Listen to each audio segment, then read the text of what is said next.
قرآن مجید کا 3 سپارہ، اور اس کے اندر اللہ تبارک و تعالیٰ نے اپنے بندوں سے کیا کچھ بات ارشاد فرمائی ہے، اس کے ضمن میں ایک مختصر سا خلاصہ۔ پہلی آیہ کریمہ میں اللہ کریم نے اس بات کا اظہار فرمایا ہے کہ بندے سارے میرے ہی ہیں، لیکن جب میں فضل کرتا ہوں تو کسی کو کسی پر فضیلت عطا کر دیتا ہوں۔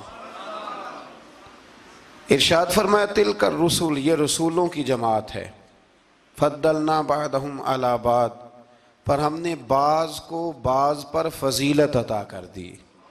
پہلی آیت 3 سپارے کی۔ رسول ہونے میں، نبی ہونے میں سارے برابر ہیں، پر ہم نے بعض کو بعض پر فضیلت دے دی۔ فرمایا منہم من کلم اللہ ورفع بعضهم درجات۔ کیا خوبصورت انداز ہے۔ ارشاد فرمایا جا رہا ہے کہ ان میں سے کچھ ایسے ہیں جن سے اللہ نے کلام فرمایا ہے، اور بعض ایسے ہیں جنہیں اللہ نے درجوں میں اس سے بھی زیادہ بلندی عطا فرما دی۔ کوئی رہ فلک کو تیار گیا تے کوئی جا سدرات ہار گیا، ایک کالیاں زلفاں والا سی جڑا لنگر شاہ تو بھی پار گیا۔ انداز دیکھیے، فرمایا کچھ سے کلام کیا اور کچھ کو پھر میرے رب نے درجوں میں اور بلندی عطا فرما دی۔ اب اللہ جس کو بلندی عطا کرے وہ کتنی بلندی پہ گیا ہے اس کا کوئی اندازہ کر سکتا نہیں۔ تو میرے اللہ نے بھی نہ بات کھلی چھوڑ دی، فرمایا چلو حساب لگاتے رہو۔ اعلیٰ حضرت فرماتے ہیں کمان امکان کے جھوٹے نکتوں، تم اول اور آخر کے پھیر میں ہو، محیط کی چال سے تو پوچھو وہ کدھر سے آئے اور کدھر گئے تھے۔ وہ تو بات بڑی دور نکل گئی، تم ابھی تک اس چکر میں ہو کہ کہاں سے آئے اور کہاں گئے۔ محمد سر وحدت ہے، کوئی رمز ان کی کیا جانے، شریعت میں تو بندے ہیں حقیقت میں خدا جانے۔ اور نہ حلیمہ بید کھلا ہے یہ، نہ مقام میں چونو چراں ہے یہ، تو خدا سے پوچھ وہ کون تھے تیری عظمتیں جو بڑھا گئے۔ لباس آدمی پہنا تو جہان آدمی سمجھا، وہ مزمل بن کے آئے تھے تجلی بن کے نکلیں گے۔ تو پہلی آیت میں ہی اللہ تعالیٰ نے اپنے انبیاء کی اور اپنے محبوب کی عظمت کو بیان فرمایا ہے۔ پھر اللہ تبارک و تعالیٰ نے اس سے اگلی آیات کے اندر اپنی راہ میں خرچ کرنے کا حکم دیا، اور پھر آگے بڑھ کے نا اللہ تبارک و تعالیٰ نے اسی پارے میں وہ عظیم آیت ارشاد فرمائی جسے آیت الکرسی کہا جاتا ہے۔ آیت الکرسی میں اللہ تعالیٰ کی عظمتوں کا بیان ہے، شانوں کا بیان ہے، بلندیوں کا بیان ہے، اور اس کے کمال اختیار اور کمالات کا بیان ہے۔ اور یہ وہ خوبصورت آیہ کریمہ ہے آیت الکرسی۔ یہ حدیث آپ نے آج رٹ لینی ہے، یہ رٹ لینی ہے آپ نے حدیث، اور اتنی پکی رٹنی ہے کہ میرا مشورہ ہے کہ بچوں کے کانوں میں بھی بتانی ہے کہ یہ کام بھولنا نہیں۔ نبی پاک علیہ السلام نے فرمایا جو ہر فرض نماز کے بعد آیت الکرسی پڑھے گا نا، وہ مرنے سے پہلے پہلے جنت میں اپنا مقام دیکھ لے گا۔ اب اس سے بڑی فضیلت کیا ہوگی کہ مرنے سے پہلے پہلے۔ امام سیوطی علیہ رحمہ نے اس حدیث کو نقل فرمایا۔ اللہ کریم نے نا آیت الکرسی کے فوراً بعد ارشاد فرمایا لا اکراہ فی الدین، اس دین میں سختی کوئی نہیں۔ تو یا اللہ پھر کیا ہے؟ وہ جو کافر بڑا اعتراض کرتے ہیں نا کہ دین تلوار سے پھیلا ہے، تو دین ان لوگوں نے فوجوں کے ذریعے پھیلایا ہے۔ تو اللہ تبارک و تعالیٰ نے 3 پارے کی آیت نمبر 256 میں وضاحت فرما دی کہ دین میں کوئی جبر نہیں ہے۔ ہاں ہم نے صورتحال واضح کر دی ہے، حق بیان کر دیا ہے۔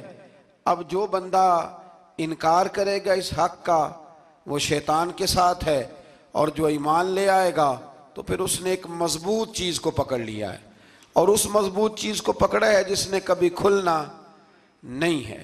فرمایا دین میں کوئی جبر نہیں، سختی نہیں۔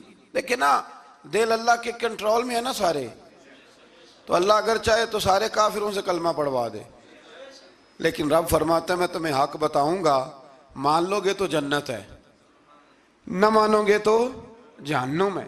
اس لیے جبر والی بات کوئی نہیں۔ آگے اللہ تعالیٰ نے نا اسی پارے میں ارشاد فرمایا کہ اے محبوب علم تر الی الذی حاج ابراہیم فی ربہ، یہ بھی ایک انوکھی فطرت ہے انسان کی جس کو اللہ تعالیٰ نے اس پارے میں بیان فرمایا۔ محبوب آپ نے اس شخص کی طرف نہیں دیکھا جو حضرت ابراہیم سے جھگڑا کر رہا تھا ان کے رب کے بارے میں؟ جھگڑا کیوں کر رہا تھا؟ ان آتاہ اللہ الملک، کیونکہ اللہ نے اسے ملک عطا فرمایا، اللہ نے بادشاہی دیا تو وہ اللہ کے معاملے میں جھگڑے کرنے لگ گیا، وہ کہتا ہے میں ہی رب ہوں۔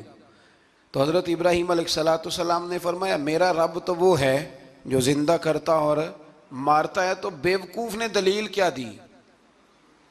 نمرود کہنے لگا میں رب ہوں، تو فرمایا میرا رب وہ ہے جو زندہ کرتا اور مارتا ہے، تو کہتا ہے میں بھی زندہ کرتا ہوں مارتا ہوں، دلیل کیا ہے؟ ایک سزائے موت کا قیدی منگایا اور حضرت ابراہیم علیہ السلام کے سامنے کہنے لگا بھی تمہاری سزا کیا تھی؟ وہ کہنے لگا کل پرسوں پھانسی ہونے والی تھی۔ کہنے لگا جاؤ تم آزاد ہو۔ کہنے لگا دیکھ لو میں نے زندگی دے دی نا، حالانکہ یہ پرسوں مر جاتا، اور ایک بے گناہ کو پکڑا، تلوار ماری اور قتل کر دیا۔ کہنے لگا دیکھو میں بھی تو زندگی اور موت دیتا ہوں۔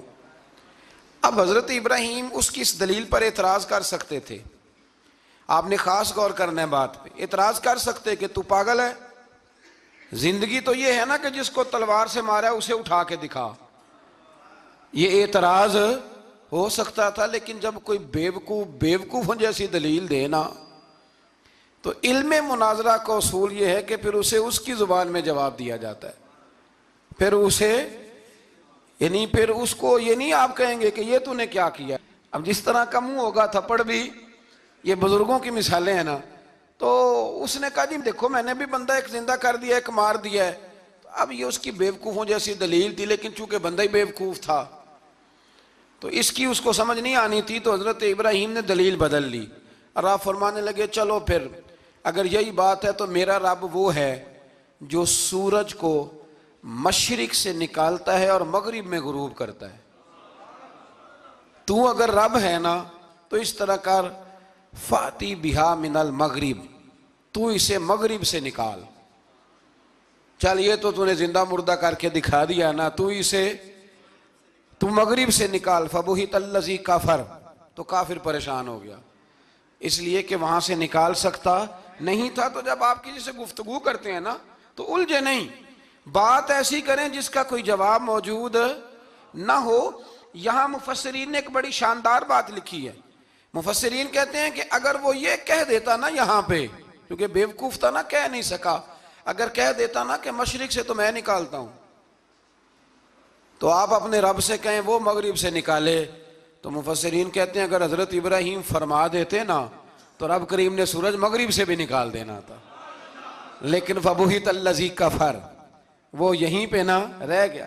اللہ کے بندے ہیں نا، امام اعظم ابو حنیفہ رحمت اللہ علیہ کے سامنے ایک دہری آ گیا، وہ کہتا تھا کہ ساری مخلوق خود بخود بنی ہے، تو امام صاحب نے بھی علم مناظرہ کے ساتھ اس کے ساتھ گفتگو کی، وہ کہنے لگا جی خود بن گیا سارا کچھ، تو امام صاحب کہنے لگے چل چھوڑ کل بات کریں گے تیرے ساتھ۔ وہ کل دوبارہ آیا تو امام اعظم دریا کے کنارے کھڑے تھے، کہنے لگا امام صاحب بڑے پریشان کھڑے ہو، تو آپ فرمانے لگے پریشان اس لیے ہوں کہ میں نے عجیب ہی نظارہ دیکھا ہے، ابھی ابھی ایک درخت خود بخود کٹا ہے اور خود بخود اس کے تختے بن گئے، خود بخود رندہ چلا ہے، خود بخود کشتی بن گئی ہے، خود بخود دریا میں اتری ہے، اور خود بخود کچھ بندوں کو ادھر لے کے آنے لگ گئی ہے، کچھ کو یہاں سے ادھر لے کے جانے لگ گئی ہے، سارا کچھ خود۔ وہ کہنے لگا حضور سیانے بیانے بندے ہیں، کبھی کشتی بھی خود بخود بنی ہے، کبھی بندے خود بخود ادھر سے ادھر بھی گئے ہیں۔ آپ فرمانے لگے کشتی خود بخود نہیں بن سکتی تو اتنی بڑی کائنات خود بخود کیسے بن گئی؟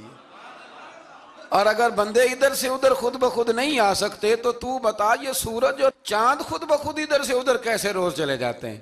تھوڑی دیر چپ رہا، پھر آ کے امام اعظم کے ہاتھ چومے اور کہنے لگا آپ نے تو کمال کر دیا، میرا ذہن صاف ہو گیا، مجھے کلمہ پڑھائیں، میں بھی مدینے والے محبوب کا غلام بن جاتا۔ تو پکی دلیلوں کے ساتھ گفتگو کرتا ہے قرآن پاک، پکی دلیلیں۔ یہ آیت سبق یہ دیتی ہے کہ آپ کسی سے بات کریں تو اب چونکہ سپارہ لمبا ہے بات رہ نہ جائے، پر یہ مضمون اتنا شاندار ہے کہ میرا یہاں رکنے کو دل کرتا ہے۔ وہ ہمارا نظریہ یہ ہے کہ امام کے پیچھے سورۃ فاتحہ نہیں پڑھنی، اگرچہ جو پڑھتے ہیں اس پر کوئی سخت فتویٰ نہیں ہم دیتے، بعض آئمہ پڑھتے ہیں، لیکن سمجھانے کے لیے امام اعظم ابو حنیفہ رحمۃ اللہ علیہ کی رائے ہے کہ امام کے پیچھے سورۃ فاتحہ نہیں پڑھنی. ہمارے پاس دلیل ہے، قرآن کہتا ہے جب قرآن پڑھا جائے تو خاموشی سے سنو، اور حضور کا فرمان موجود ہے مصنف ابن ابی شیبہ میں کہ امام کی قرات ہی مقتدی کی قرات ہے. بزرگ کہتے ہیں کہ دلیل اس طرح کی دو کہ سامنے والے کے ذہن تک بات پوری اتر جائے، آپ اسے سمجھا پائیں. امام صاحب نے جب یہ بات ارشاد فرمائی تو کچھ لوگ آپ سے مناظرہ کرنے آ گئے، 15-20 لوگ تھے. ایک ادھر سے بولتا پڑھنی چاہیے صورت امام کے پیچھے، ایک ادھر سے بولتا پڑھنی چاہیے، ایک ادھر سے بولتا. تو امام اعظم ابو حنیفہ فرمانے لگے تم سارے پڑھے لکھے لوگ ہو، یہ گفتگو کا طریقہ ہے؟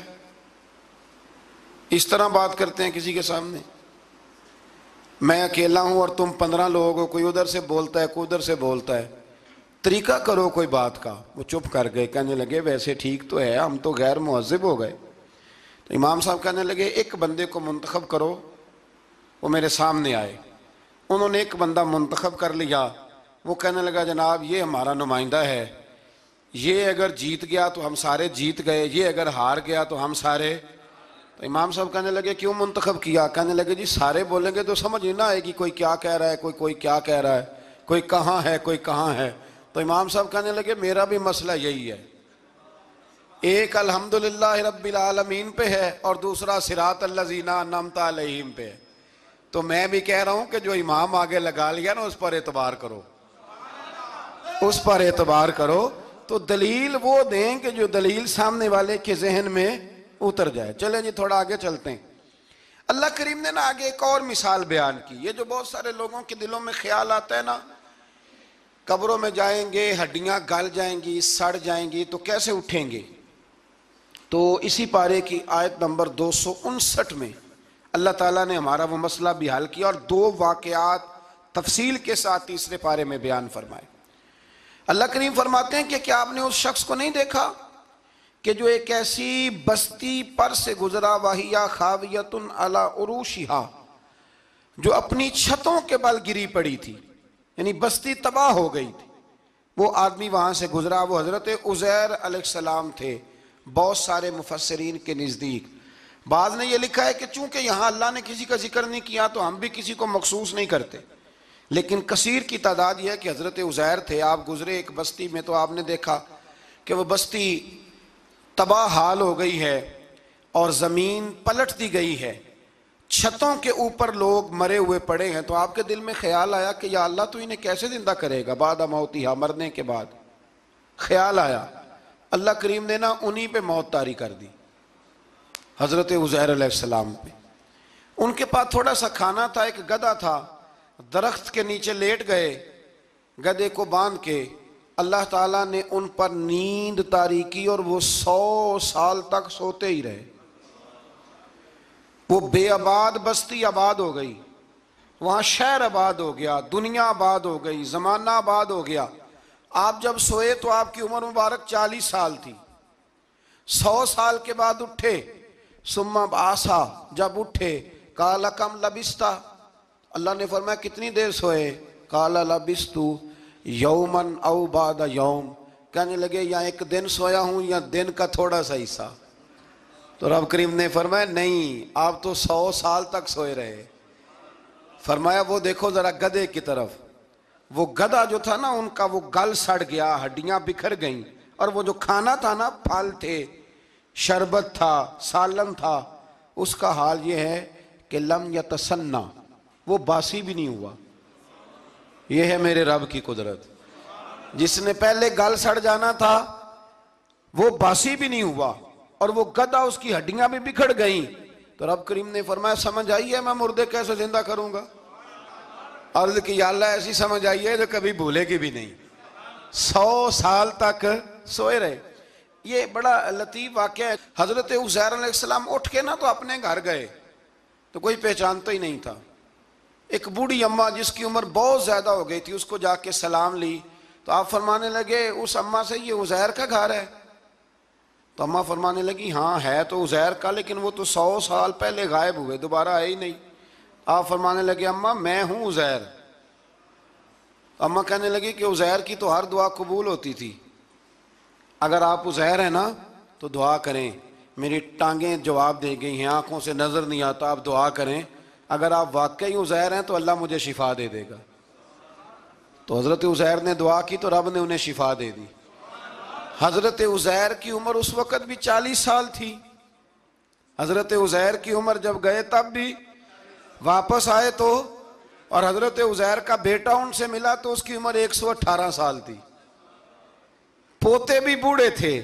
لوگوں نے حضرت عزیر علیہ السلام سے کہا یہ کیا ہے؟ فرمانے لگے یہ میرے اللہ کی قدرت ہے، یہ میرے رب کی قدرت ہے۔ آج بھی آپ دیکھ لیں کہ کچھ لوگوں کے بال ساری زندگی سفید نہیں ہوتے، اور کچھ 17 سال کے 16 سال کے نوجوان ہیں تو سارا سال ان کا سفید ہو جاتا ہے، علامات وہ آ جاتی ہیں جو بوڑھوں میں ہوتی ہیں۔ تو اللہ تبارک و تعالیٰ نے فرمایا کہ یہ ہماری قدرت ہے، اس طرح کر کے ہم مردوں کو زندہ کریں گے۔ جب مومن قبروں سے اٹھیں گے نا، مومن آنکھ کھلے گی تو کہیں گے سویرا ہو گیا، جیسے ابھی سوئے تھے نا، کہیں گے دن چڑھ گیا، تو اللہ فرمائے گے ہاں دن بھی چڑھ گیا ہے اور رب رسول کے دیدار کا نظارہ بھی تمہیں دیا جائے گا، اٹھو بڑی شاندار صبح ہوئی ہے۔ اور کافر جب اٹھے گا تو کہے گا اوہو اب میرے لیے کیا نئی سزا ہے۔ تو اس سے بالکل آگے متصل حضرت ابراہیم علیہ السلام کا وہ واقعہ اسی پارے میں ذکر کیا گیا ہے۔ جب حضرت ابراہیم علیہ السلام نے کہا تھا کہ اے اللہ مجھے دکھا تو مردے کیسے زندہ کرے گا، تو رب کریم نے فرمایا یقین نہیں، عرض کی یا اللہ اطمینان قلبی کے لیے۔ ایک علم الیقین ہوتا ہے، ایک عین الیقین ہوتا ہے، ایک حق الیقین ہوتا ہے۔ کہا یا اللہ میں اطمینان قلبی کے لیے، تو اللہ نے فرمایا 4 پرندے لے لو۔ حضرت ابراہیم علیہ السلام نے 4 پرندے لیے، کچھ نے لکھا ہے کوا تھا، مور تھا، مرغی تھی، کبوتر تھا، مختلف نام آئے۔ وہ 4 پرندے لیے، پھر ان کو ذبح کیا، پھر ان کا قیمہ بنایا، پھر گوشت ایک دوسرے میں مکس کیا، پھر 4 مختلف پہاڑیوں پہ رکھا۔ اللہ نے فرمایا مکس ہو گئے نا آپس میں، اب تم آواز دو۔ حضرت ابراہیم نے آواز دی اور رب نے زندگی دی، اور وہ پرندے اپنی ٹانگوں پر چلتے ہوئے حضرت ابراہیم کے پاس آ کے کھڑے ہوئے۔ تو فرمایا ابراہیم جس طرح ان کو زندہ کیا نا، اسی طرح پھر قبروں سے میں ہڈیاں بھی زندہ کر کے نکال دوں گا۔ میں ایک فلسفی کو پڑھ رہا تھا، یہ ہمارے جدید دور کے فلسفی بڑے عجیب باتیں کرتے ہیں۔ وہ کہتے ہیں جی ہوا ایسی چلتی ہے کہ انسان قبر میں ہوتا ہے تو ہڈیاں گل سڑ جاتی ہیں تو کوئی بھی نہیں بچتا، اور پھر آپ کہتے ہیں کہ کچھ کو عذاب ہوتا ہے کچھ کو ثواب ہوتا ہے۔ تو قبر کے اندر جب مردے چلے گئے تو آپ یہ بھی کہتے ہیں بعض لوگ کہ ایک قبر سے 70 اٹھیں گے تو ایک کو عذاب ہو رہا ہے ایک کو ثواب ہو رہا ہے، یہ کیا ماجرا ہے؟ ہمارے بزرگوں نے جواب دیا ہے، ہمارے بزرگوں نے یہ جواب دیا ہے کہ یہ ہوائیں، یہ فضائیں، یہ ساری اللہ کی قدرت ہے۔ ہر آدمی کو ٹھنڈ لگ جاتی ہے سردیوں کے موسم میں۔ میں نے کچھ ایسے بندے دیکھے ہیں، بلکہ کوئی مجھے کہے گا تو میں دکھا دوں گا، ساری سردیاں سویٹر نہیں پہنتے، پھر فوت ہو جاتے ہیں۔ اور کئیوں نے 6 پہنے ہوتے ہیں، پھر بھی دانت کے ساتھ دانت بج رہا ہوتا ہے، وہ کہتے ہیں توبہ توبہ بڑی ٹھنڈ ہے۔ یہ بھائی آب و ہوا ایک ہی ہے، لیکن وجود کے اثر قبول کرنے کے معاملات بھی اور ہی ہیں۔ یہی معاملہ قبر میں ہوگا۔ دیکھیں نا حضرت عزیر علیہ السلام کے گدھے نے بھی آب و ہوا لکھی اور کھانے نے بھی، تو گدھا گل سڑ گیا پر کھانا گلا سڑا۔ دوسری بات یہ کہ قبر میں بندے اکٹھے ہیں تو کسی کو عذاب تو کسی کو ثواب۔ تو امام جلال الدین سیوطی رحمۃ اللہ علیہ فرماتے ہیں 2 بھائی اگر ایک پلنگ پہ سوئے ہوں تو ایک خواب میں لاہور ہوتا ہے دوسرا پشاور ہوتا ہے، سوئے کہاں ہوتے ہیں؟ اکٹھے ایک پلنگ پہ۔ وہ ایک کہتا ہے میں رات کو لاہور تھا، اور دوسرا کہتا ہے نہیں تو غلط کہہ رہا ہے میں تو پشاور تھا، تو ہوتے کہاں ہیں؟ تو اگر ایک جگہ پہ آپ موجود ہیں اور اللہ تبارک و تعالیٰ نے آپ کو روحانی طور پر کہیں کا کہیں پہنچا دیا ہے، تو اسی طرح قبروں میں بھی اگر کسی کو عذاب ہوگا تو ہو ہی جائے گا، اللہ معاف کرے، اور اگر کسی پہ رحمت ہوگی تو وہ بھی انشاءاللہ ہو ہی جائے گی۔ تھوڑا سا آگے بڑھتے ہیں۔ پھر اللہ تبارک و تعالیٰ نے نا اپنی راہ میں خرچ کرنے کی بات ارشاد فرمائی۔ فرمایا اگر تم میری راہ میں خرچ کرو گے تو میں تمہیں 700 گنا کر کے واپس کروں گا۔ اللہ کی راہ میں خرچ کریں گے تو کتنا ملے گا؟ یہاں بھی معاملہ یقین کرنے کا ہے۔ قوم کو یقین آ جانا کہ ڈبل ہو جائیں گے تو ساری قوم لٹ جاتی ہے. اگر اتنا یقین ہو جائے نا ڈبل ہو جائیں گے تو لٹ جاتی ہے. تو اگر یہ بھی یقین ہو جائے نا کہ 700 گنا ہو جائیں گے تو پھر بھی میرا خیال یہ ہے کہ قوم لٹنے کو تیار ہو سکتی ہے. لیکن وہاں لٹ کے برباد ہوتے ہیں. رب رسول کے رستے میں لٹیں گے تو آنے والی نسلوں کو بھی اللہ آباد فرما دے گا, اللہ آباد کر دے گا آنے والی نسلوں کو. تو میرے دوستو تھوڑا سا آگے جب ہم اس پارے میں چلتے ہیں تو اللہ تبارک و تعالیٰ نے 2 باتیں ارشاد فرمائیں. ایک تو ارشاد فرمایا کہ شیطان تمہیں نا 2 چیزوں کے بارے میں اکثر ورگلاتا ہے. ایک تمہیں کہتا ہے کہ کنجوسی کرو, فقر تنگ دستی ہو جائے گی اگر خرچ کرو گے, اور دوسرا تمہیں کہتا ہے بے حیائی کرو. اللہ نے فرمایا یہ 2 کام تم نے کرنے نہیں, نہ تم نے بخل کرنا ہے اور نہ تم نے بے حیائی کرنی. اور پھر آگے جا کے ارشاد فرمایا کہ دانائی بڑی حکمت ہے, عقل مندی بڑی حکمت ہے, زندگی دانائی سے گزارو. یؤتی الحکمت من یشاء, اللہ جسے چاہتا ہے حکمت عطا کرتا ہے. ومن یؤت الحکمت فقد اوتی خیرا کثیرا, اور جسے اللہ نے دانائی دی نا عقل, اللہ فرماتا ہے اسے ہم نے خیر کثیر عطا کی. کام سارے ہی ہو جاتے ہیں پر جو عقل کے ذریعے کیا جائے نا, شیخ سعدی نے کہا تھا اگر تیرے پاس 1 من علم ہے نا تو 10 من عقل کی بھی ضرورت ہے, پھر وہ علم آگے پہنچتا ہے. 10 من 1 من شعور کے ساتھ, دانائی کے ساتھ. میرے نبی کریم علیہ السلام نے نا بڑی دانائی کے ساتھ دین پھیلایا ہے, بڑی حکمت کے ساتھ, بڑی خوبصورتی کے ساتھ. حضور نے, ایک شخص نے آ کے کہا یا رسول اللہ صلی اللہ تعالیٰ علیہ وسلم میں 5 نمازیں نہیں پڑھ سکتا, 2 پڑھوں گا. تو صحابہ کہتے ہیں ہمارے دل میں خیال آیا کیسے اجازت ملے گی, نماز تو فرض عین ہے, ہر نماز کی ہر رکعت کا ہر سجدہ فرض ہے, اور یہ پوری 3 نمازوں کی چھٹی مانگ رہا ہے. لیکن حضور نے حکمت سے دین پھیلایا, دانائی سے. مسند امام احمد بن حنبل میں موجود ہے, حضور نے فرمایا اگر 2 نمازیں پڑھو گے 3 نہ پڑھو گے تو کلمہ تو پڑھ لو گے نا دل سے. حضور پڑھ لوں گا, فرمایا چل تو 2 ہی پڑھ لینا, کلمہ پڑھ صحیح.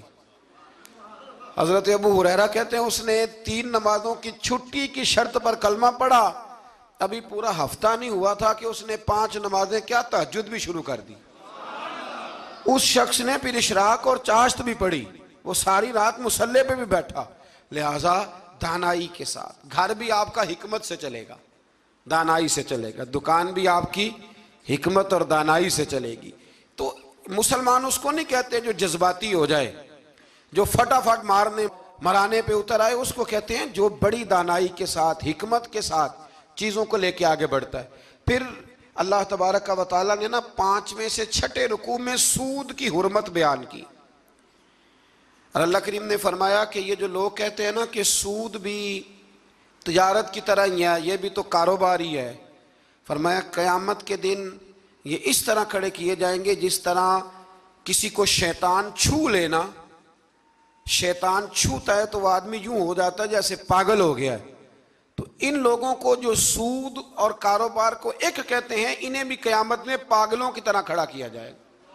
اور پھر اللہ تعالیٰ نے حکم دیا, فرمایا سود چھوڑ دو جو باقی رہ گیا ہے, اس سے جان چھڑا لو. اور اگر تم نے ایسا نہ کیا فَإِن لَمْ تَفْعَلُوا, اگر تم نے ایسا نہ کیا فَأْذَنُوا بِحَرْبٍ مِّنَ اللَّهِ وَرَسُولِهِ, پھر اللہ اور اس کے رسول سے جنگ کرنے کے لیے تیار ہو جاؤ. طویل ترین آیت قرآن مجید کی, آیت نمبر 282. اس میں اللہ تعالیٰ نے فرمایا جب بھی تم نے لین دین کرنا ہے اسے لکھنا ہے. ایک لفظ سے نا مجھے تو کئی دفعہ چڑی ہو جاتی ہے, وہ لفظ ہے کہ مجھے اعتبار ہے.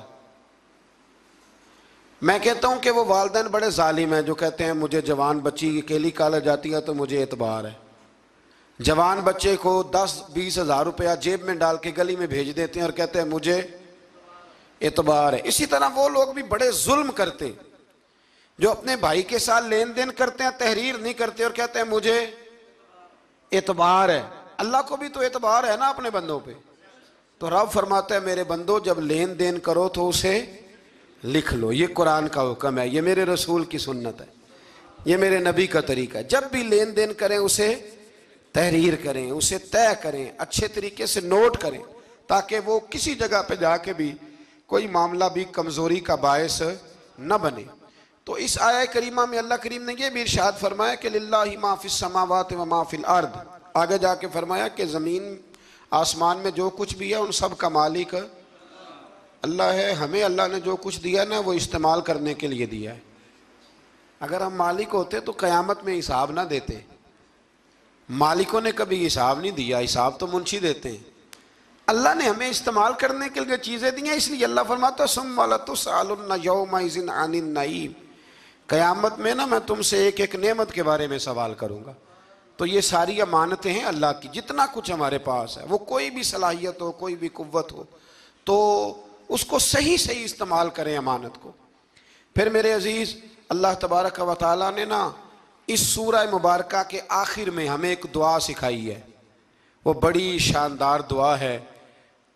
ہر چیز طلب کرتی ہے کہ اس کو پڑھا جائے، دیکھا جائے، پر اس دعا کے آخری لفظ یہ ہیں واعف عنا، اللہ ہم سے درگزر فرما.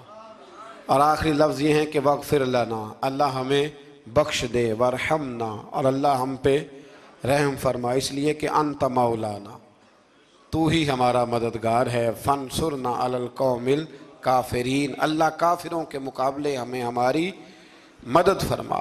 تو پھر آگے سورہ آل عمران شروع ہوتی ہے. سورہ آل عمران کے بالکل ابتدا میں اللہ کریم نے فرمایا کہ قرآن پاک میں 2 قسم کی آیات ہیں. کچھ آیات بالکل واضح ہیں اور کچھ آیات ایسی ہیں کہ جو متشابہ ہیں، جن کو سمجھنے کی ضرورت ہے. تو فرمایا جن کے دلوں میں کجی ہے نا، کھوٹ ہے، وہ متشابہ آیات کے پیچھے جاتے ہیں.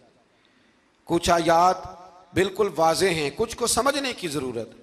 تو 2 لوگ قرآن پڑھ پڑھ کے فساد برپا کرتے ہیں، یہ وہ لوگ ہیں جو متشابہات کے پیچھے لگتے ہیں، واضح آیات کی طرف نہیں جاتے. ہمارے زمانے میں بھی ہم دیکھتے ہیں کہ قوم یہ جو واضح آیات ہیں ان پر عمل نہیں کرتی، بلکہ کچھ ایسی آیات، کچھ ایسی باتیں جن کو بڑی گہرائی اور گہرائی سے سمجھنے کی ضرورت ہے وہ لے کے آ جاتی ہیں. کہتے ہیں یہ فلسفہ بیان کریں. تو میں کہا کرتا ہوں جو سیدھی سیدھی چیزیں ہیں پہلے ان پہ عمل کر لو نا. نمازیں 5 فرض ہیں، وہ پہلے پڑھو نا. ماں باپ کی خدمت فرض ہے، وہ کرو. حق سچ بولو، حلال روزی کھاؤ، جو ہے وہ دیانتداری کا مظاہرہ کرو. تو یہ کام کرو نا. پھر آگے فلسفے میں بھی چلے جائیں گے، پھر منطق کی باتیں بھی چھیڑ لیں گے. تو جو واضح واضح چیزیں ان پر تو عمل کر لیں. وہ باریکیوں میں جانا، پہیلیاں جو ہے وہ بجھانا اور بڑی بڑی عجیب باتیں کرنا، ان سے نکلیں. اللہ تبارک و تعالی ہمیں سمجھنے کی توفیق عطا کرے. پھر اس سے آگے جا کے نا تو اللہ تبارک و تعالی نے اسی آیہ کریمہ کے اندر حضرت مریم کا ذکر فرمایا ہے. جناب مریم سلام اللہ علیہا اللہ تبارک و تعالی کی وہ پاک باز بندی ہیں جن کی ماں نے منت مانگی تھی کہ اللہ اگر تو مجھے بچہ دے گا نا تو میں وہ تیرے رستے میں دے دوں گی. یہ حضرت عمران علیہ السلام کی صاحبزادیاں جناب مریم اللہ کی ولیاں ہیں. عورت نبی ہو سکتی، یہ کیا ہیں؟ اللہ کی ولیہ. تو حضرت مریم جب وہ بچہ پیدا ہوا ان کی ماں نے منت مانگی تھی. یہ قرآن مجید ہے، یہ 3 پارہ ہے اور اس کی جو آیات ہیں وہ ہیں آیت نمبر 34-35. اس سے آگے جب آپ چلیں گے تو یہ سارا مضمون سورہ آل عمران میں آپ کو ملے گا. تو جب آپ کی ولادت ہوئی تو بیٹی پیدا ہو گئی. تو اب حضرت جناب مریم سلام اللہ علیہا کی جو والدہ تھی نا وہ ان کو لے گئی جناب زکریا علیہ السلام کے پاس. وہ ان کے خالو تھے. کہا میں نے منت مانگی تھی کہ میں بچہ ہوگا تو مسجد کے لیے وقف کروں گی، تو اللہ نے بچی دی ہے. تو حضرت زکریا نے جناب مریم کے لیے اوپر چھت پہ ایک محراب بنا دیا. وہ محراب کے اندر رہتی تھی، وہاں عبادت کرتی تھی. حضرت زکریا آپ کے خالو بھی تھے، اللہ کے پیغمبر بھی تھے. وہ وہاں بیٹھا کرتے تھے اور ان کی پرورش کرتے، کھانے پینے کا خیال کرتے. بڑی خاص بات ہے، عقیدے کی بات ہے. جب سے پہلا سپارہ ہم نے شروع کیا نا تو تھوڑی سی دیر کے بعد وہ عقیدہ آ جاتا ہے جس عقیدے پہ اللہ تعالیٰ نے مجھے اور آپ کو قائم رکھا ہوا ہے.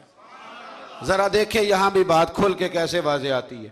حضرت جناب مریم جب جوان ہو گئیں تو حضرت زکریا ایک دن اندر داخل ہوئے تو دیکھا کہ وہاں بے موسم پھل پڑے ہوئے ہیں. موسم بھی نہیں ہے اور وہ پھل موجود ہیں. تو اللہ کے نبی نے اللہ کی ولیہ سے پوچھا کہ یہ کہاں سے آئے؟